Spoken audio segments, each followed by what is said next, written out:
पर लोगों के लिए सरकार चलाएंगे तो हमारी स्वतंत्रता खतरे में पड़ जाएगी। अगर उन्होंने कहा था भविष्य में कोई सत्ता देश के ऊपर धर्म को रखेगी तो हमारी स्वतंत्रता खतरे में पड़ जाएगी।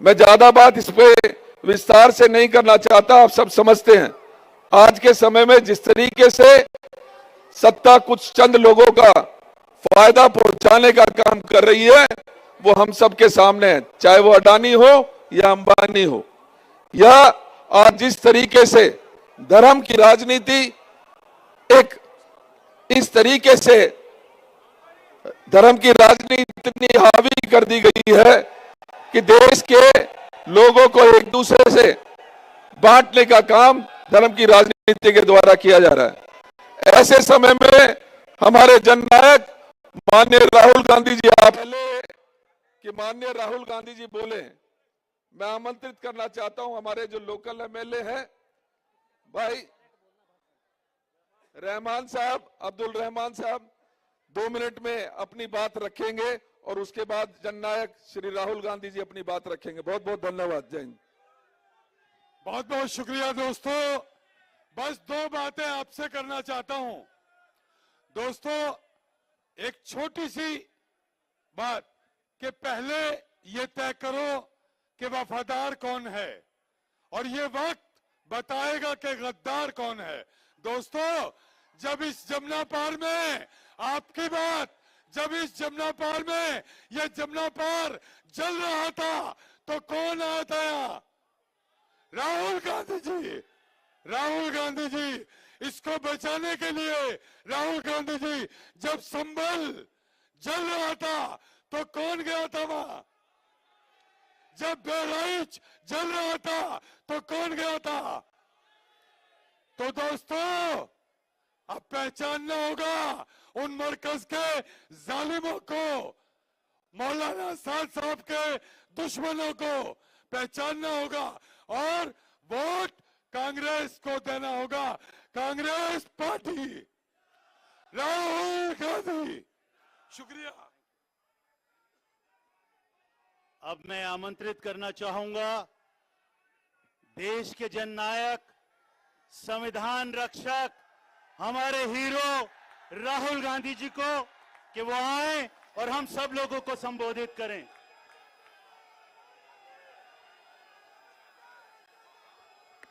केसी वेणुगोपाल जी, काजी निजामुद्दीन जी, देवेंद्र यादव जी, अनिल चौधरी जी, संदीप दीक्षित जी, राजेश लिलोतिया जी,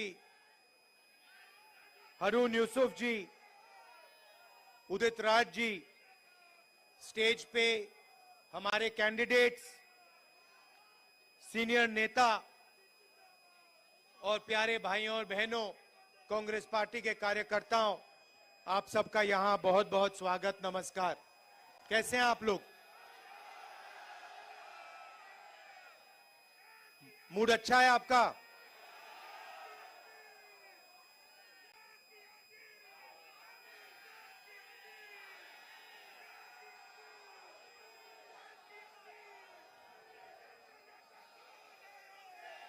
देश में विचारधारा की लड़ाई चल रही है।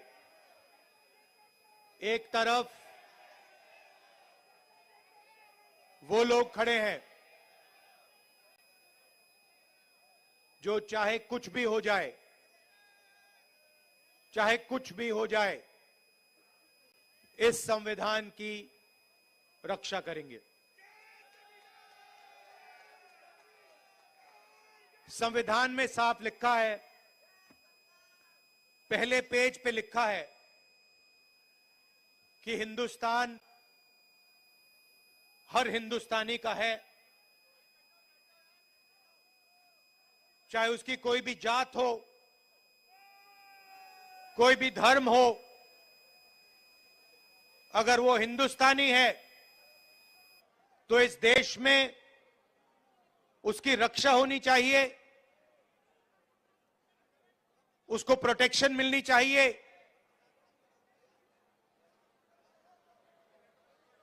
कॉन्स्टिट्यूशन कहता है। और आजकल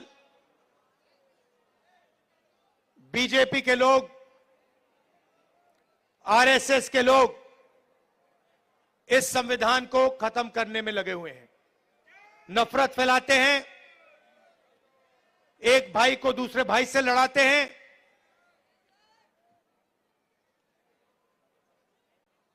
डराते हैं। कन्याकुमारी से लेकर कश्मीर तक 4000 किलोमीटर हम इस संविधान को बचाने के लिए चले थे।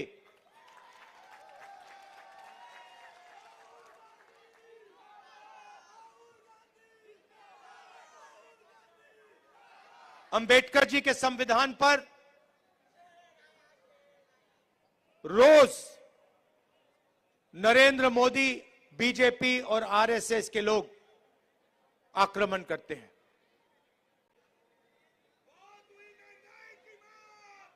और मैं आपसे यह कहना चाहता हूं कि मेरी राजनीति और कांग्रेस पार्टी की राजनीति में बिल्कुल क्लैरिटी है। हमारे लिए इस देश के सब लोग एक समान हैं। इस देश में मोहब्बत नफरत को काटेगी, हराएगी।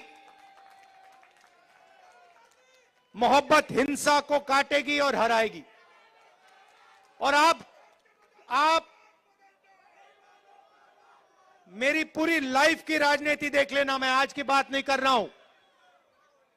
जब तक मैं जिंदा हूं, आप लिख के ले लो, अगर किसी भी हिंदुस्तानी पर आक्रमण होगा, चाहे वो कोई भी हो, किसी भी धर्म का हो, मुसलमान हो, हिंदू हो, सिख हो, ईसाई हो, चाहे वो किसी भी जात का हो, दलित हो, पिछड़ा हो, राहुल गांधी वहां आपको उसकी रक्षा करते हुए मिलेगा। मेरे लिए हिंदुस्तान का यही मतलब है कि इस देश में नफरत ना हो और गरीब से गरीब व्यक्ति, हर धर्म का व्यक्ति, हर जात का व्यक्ति बड़ा से बड़ा सपना देख सके।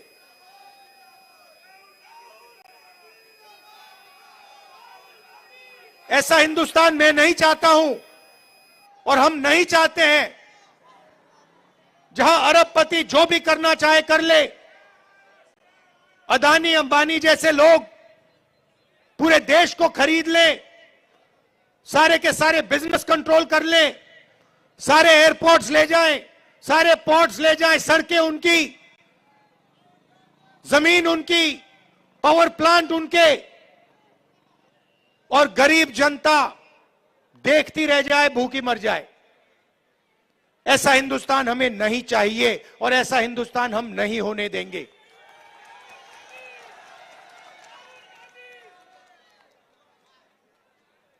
मैं जहां भी जाता हूं, अपनी मीटिंग्स में 2-3 चीजें कहता हूं और यह आपको अच्छी तरह समझना होगा। इस देश में गरीब लोगों की भागीदारी नहीं है। अभी आपने कहा, महंगाई की बात की और आपने कहा कि महंगाई बढ़ती जा रही। मैं आपसे पूछना चाहता हूं, महंगाई बढ़ रही है, कम हो रही है? महंगाई के बारे में नरेंद्र मोदी जी ने और केजरीवाल जी ने क्या कहा था? कहा था कि महंगाई कम करेंगे। हुई महंगाई कम? बढ़ती जा रही है और गरीब लोग गरीब होते जा रहे हैं और अमीर लोग अमीर होते जा रहे हैं। 100 लोग हैं, 150 लोग हैं अरबपति जो हिंदुस्तान को कंट्रोल करते हैं। देश का पूरा फायदा उनको मिलता है। अदानी, अंबानी, नरेंद्र मोदी जी की मार्केटिंग करते हैं। आपने कभी नरेंद्र मोदी जी को इनके बारे में कुछ बोलते हुए सुना है? केजरीवाल जी ने अदानी जी के बारे में कुछ बोला है? कभी बोला है? एक शब्द नहीं बोलते हैं, एक शब्द नहीं बोलते हैं। और मैं साफ बोलता हूं कि हम अरबपतियों का देश नहीं चाहते हैं।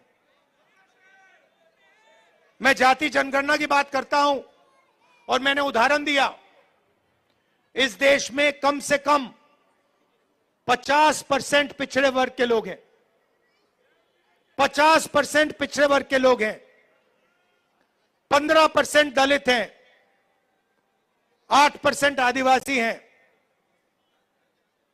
15% माइनॉरिटी हैं। आप सरकार की कोई भी संस्था देखो, बड़े से बड़े बिजनेस देखो, जुडिशरी देखो, आपको पिछड़े वर्ग के लोग, दलित, आदिवासी, माइनॉरिटी के लोग नहीं मिलेंगे। मैंने उदाहरण दिया था, हिंदुस्तान की सरकार को 90 आईएएस अफसर चलाते हैं, पूरा का पूरा बजट ये बांटते हैं। सड़कों में कितना पैसा जाएगा, एग्रीकल्चर में कितना पैसा जाएगा, डिफेंस में कितना जाएगा, बिजली में कितना पैसा जाएगा, निर्णय ये लेते हैं। 90 लोग हैं, 90 में से 50% आबादी पिछड़े वर्ग की है देश में, 90 में से 3 पिछड़े वर्ग के हैं। आबादी आपकी 50%, आबादी आपकी 50%, भागीदारी आपकी 90 में से 3। और बजट की बात आती है तो जो ओबीसी वर्ग के अफसर हैं वो 100 रुपए में से 5 रुपए का निर्णय लेते हैं। दलित की आबादी, दलितों की आबादी 15% है, 90 में से 3 अफसर उनके 100 रुपए में से 1 रुपया का निर्णय वो लेते हैं। मतलब अगर आपने पिछड़ा वर्ग, दलित वर्ग मिला दिया, जिनकी आबादी 65% है, उनकी भागीदारी 6% है। 100 रुपए में से 6 रुपए का निर्णय ये लोग लेते हैं। बड़ी बड़ी कंपनियां हैं, अदानी, अंबानी, टाटा, बिरला, 500 सबसे बड़ी कंपनियों की लिस्ट निकालो और आपको दिखेगा कि मालिकों में आपको एक आदिवासी, एक दलित, एक पिछड़ा, एक माइनॉरिटी का व्यक्ति नहीं मिल सकता।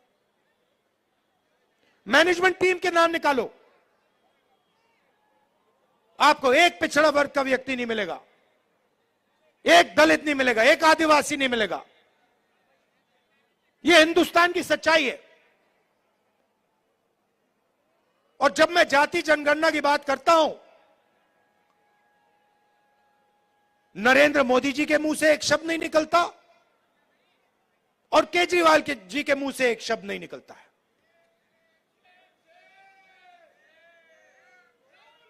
क्योंकि दोनों चाहते हैं कि देश में पिछड़े वर्ग को, दलित को, आदिवासियों को, माइनॉरिटीज को भागीदारी ना मिले। आप पूछिए, कभी केजरीवाल जी से पूछिए कि वो जाति जनगणना के साथ हैं या नहीं। मोदी जी से पूछिए जाति जनगणना के साथ हो या नहीं। मैंने पार्लियामेंट में उनके सामने बोला,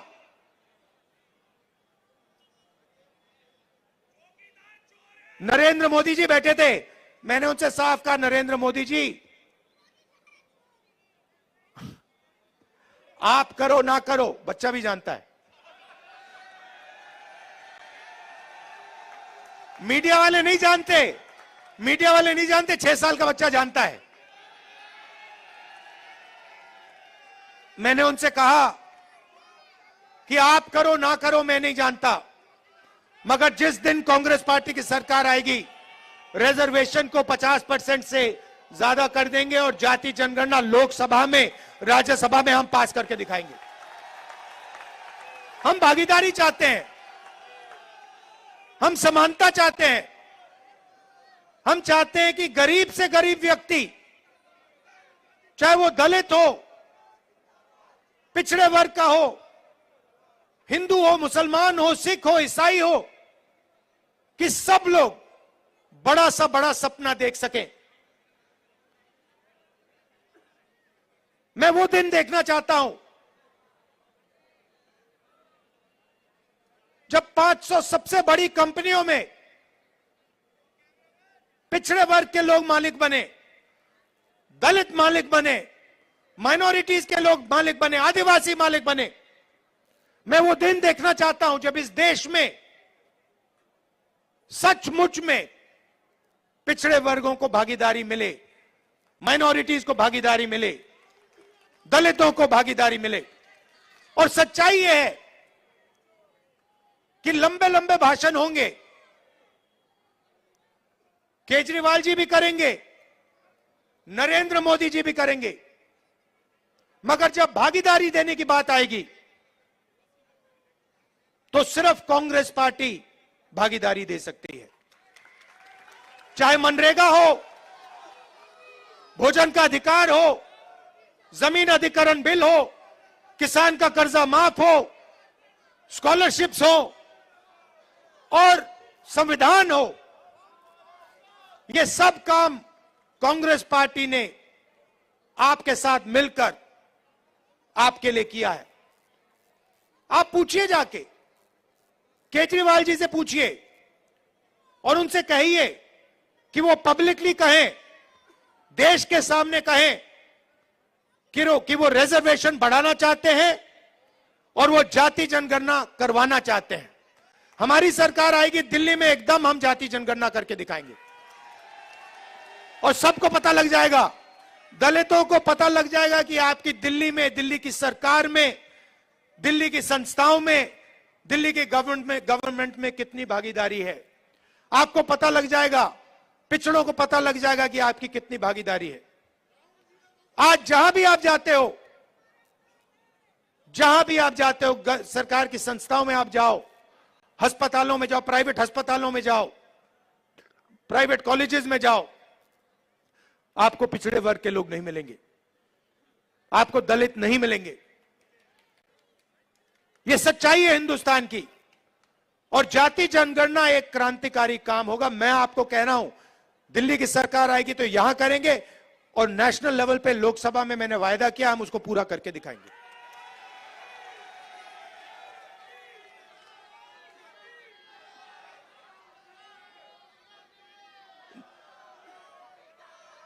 जब केजरीवाल जी आए थे, आपको याद होगा, शीला जी की सरकार थी, आपको याद है, वो दिल्ली याद है आपको? और केजरीवाल जी आए और केजरीवाल जी ने बहुत बड़ा प्रचार किया, दिल्ली को मैं साफ कर दूंगा, भ्रष्टाचार मिटा दूंगा, पेरिस बना दूंगा। अब देखिए हुआ क्या। आप देखिए, बाहर चला नहीं जा सकता है, ऐसा पोल्यूशन है, बाहर चला नहीं जा सकता है, आधे लोग बीमार रहते हैं, कैंसर बढ़ रहा है, पोल्यूशन बढ़ता जा रहा है, महंगाई बढ़ती जा रही है। और उन्होंने कहा था कि भ्रष्टाचार को अरविंद केजरीवाल जी मिटाएंगे। अब आप बताइए, दिल्ली में अरविंद केजरीवाल जी ने भ्रष्टाचार मिटाया क्या? मिट गया। तो जैसे जैसे प्रचार नरेंद्र मोदी जी करते हैं मीडिया का, झूठे वायदे, एक के बाद एक, एक के बाद एक, एक के बाद एक झूठे वायदे, वैसे ही स्ट्रेटेजी केजरीवाल जी की है। कोई फर्क नहीं है। ये सच्चाई। और आप जानते हो, जो मैंने शुरुआत में कहा, अगर किसी भी हिंदुस्तानी पर, चाहे वो कोई भी धर्म का हो, कोई भी जात का हो, अगर कोई भी उसके खिलाफ हिंसा करेगा तो राहुल गांधी और कांग्रेस पार्टी वहां आपको मिलेगी। ये हम में और उनमें फर्क है। देखिए, ये उनमें और हम में फर्क है। जब हमारी जरूरत पड़ेगी, जब आपके खिलाफ हिंसा होगी, हम वहां आपको दिखाई देंगे, आपके साथ खड़े होंगे। और ये मैं ऐसे नहीं बोल रहा हूं, ये हमारा रिकॉर्ड है। हमने कहा था कि बीजेपी की विचारधारा के खिलाफ हम लड़ेंगे, और 4000 किलोमीटर कन्याकुमारी से लेकर हम कश्मीर चले हैं। और हमने नारा दिया, देश की जनता ने नारा दिया, नफरत के बाजार में मोहब्बत की दुकान खोलनी है। और हमने ये नहीं कहा आपको कि मोहब्बत की दुकान जब ही खुलेगी जब आप हमें वोट दोगे। हमने आपसे कहा, चाहे कुछ भी होगा, ये विचारधारा की लड़ाई है। आरएसएस, बीजेपी के खिलाफ हम हैं, आज हैं, पहले थे और पूरी जिंदगी रहेंगे। और 4000 किलोमीटर हम चले, और देश का माहौल हमने बदल दिया। एक नए तरीके की राजनीति हम लाए। और एक तरफ हिंसा और नफरत, और दूसरी तरफ मोहब्बत की दुकान। ये सच्चाई है। तो मैं आपको आश्वासन देने आया हूं 2-3 चीजों की। सबसे पहले, हिंदुस्तान सबका है, गरीबों का है, 10-15 अरबपतियों का हिंदुस्तान नहीं है। दूसरी बात, इस हिंदुस्तान में संविधान सबसे जरूरी है। इसकी रक्षा हमने की है।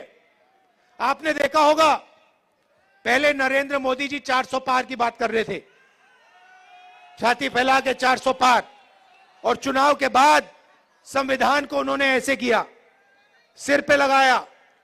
यह काम कांग्रेस पार्टी ने करवाया है। कांग्रेस पार्टी ने साफ उनको कह दिया कि देखो, बाकी सब ठीक है, अगर संविधान पर आक्रमण किया तो फिर हिंदुस्तान आपको माफ नहीं करेगा, देश आपको माफ नहीं करेगा।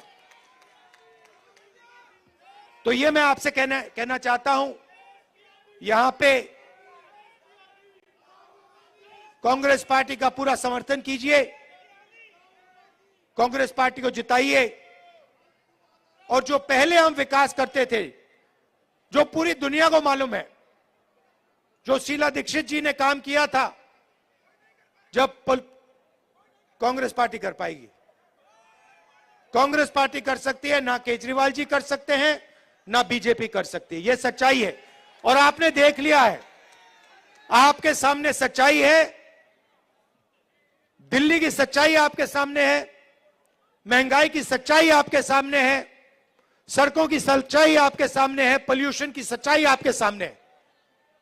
तो कांग्रेस पार्टी को आप पूरा समर्थन दीजिए, हमारे कैंडिडेट्स को यहां जिताइए और दिल्ली में हमारी सरकार बनवाइए। आप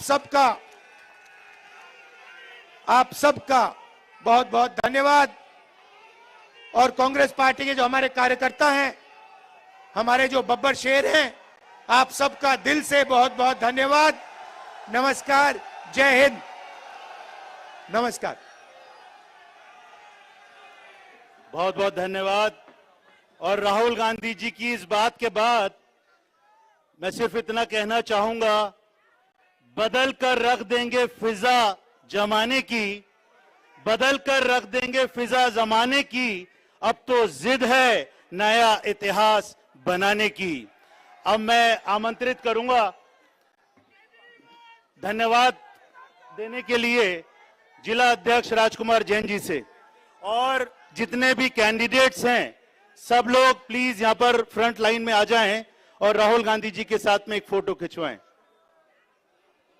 आदरणीय राहुल गांधी जी, यह मेरे लिए गर्व की बात है कि मैं इस महान नेता का स्वागत कर रहा हूं जिनके विचार और कर्म इस देश की नया दिशा तय करते हैं। सभी आए हुए मेहमानों का, सभी नौजवानों का मैं इस मंच से सबका स्वागत करता हूं और मैं आमंत्रित करता हूं सभी हमारे प्रत्याशियों सब आगे आ जाएं, सभी कैंडिडेट्स आगे आ जाएं, जितने भी हमारे दिल्ली से प्रत्याशी हैं सभी आगे आ जाएं।